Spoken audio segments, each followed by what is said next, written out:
Armstrong கொலை வழக்கில் கைதான ஆற்காடு சுரேஷின் மனைவி பொற்கொடிக்கு செப்டம்பர் 2ஆம் தேதி வரை நீதிமன்ற காவல் விதித்து தற்போது நீதிமன்றம் உத்தரவிட்டிருக்கிறது. எழும்பூர் நீதிமன்றத்தில் ஆஜர்படுத்தப்பட்ட நிலையில் நீதிபதி இந்த உத்தரவை பிறப்பித்திருக்கிறார்.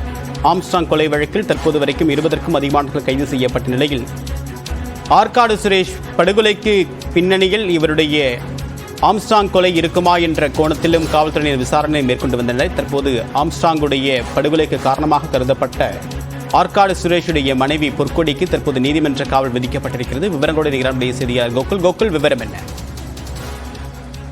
ஆம்ஸ்ட்ராங் கொலை வழக்கில் தொடர்புடையதாக கைது செய்யப்பட்ட ஆற்காடு சுரேஷுடைய மனைவி பொற்கொடியை தற்பொழுது காவல்துறை கைது செய்துள்ள நிலையில் எழும்பூர் நீதிமன்றத்தில் ஆஜர்படுத்தினார்கள். அவரை செப்டம்பர் மாதம் 2ஆம் தேதி வரை சிறையில் அடைக்க மேஜிஸ்ட்ரேட் உத்தரவு பிறப்பித்திருக்கிறார். அதனையடுத்து சிறையில் பொற்கொடி அடைக்கப்படும்.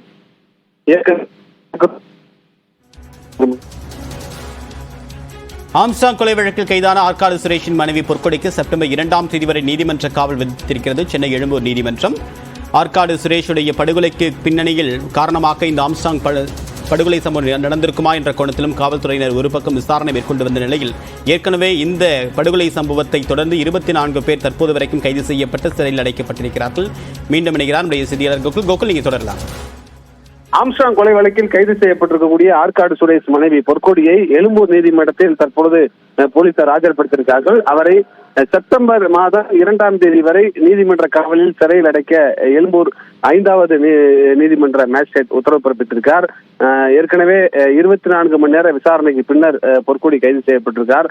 ஆற்காடு சுரேஷுடைய கொலைக்கு பழி தீர்ப்பதற்காக தான் ஆம்ஸ்ட்ராங் கொலை செய்யப்பட்டதாக கூறி வரக்கூடிய நிலையில் பொன்னை பாலுவோடு சேர்ந்து இந்த கொலைக்கு பொற்கொடி திட்டம் தீட்டியிருப்பது போலீசாருடைய விசாரணையில் உறுதி செய்யப்பட்டதை அடுத்து பொற்கொடியும் கைது செய்யப்பட்டிருக்கார். அவருக்கும் இந்த கொலையில் இருக்கக்கூடிய நபர்களுக்கும் தொடர்பு இருந்ததும் அவர்களோடு சேர்ந்துதான் இந்த கொலைக்கு சதித்திட்டம் தீட்டியிருப்பதும் காவல்துறை விசாரணையில் தெரிய வந்திருக்கிறது.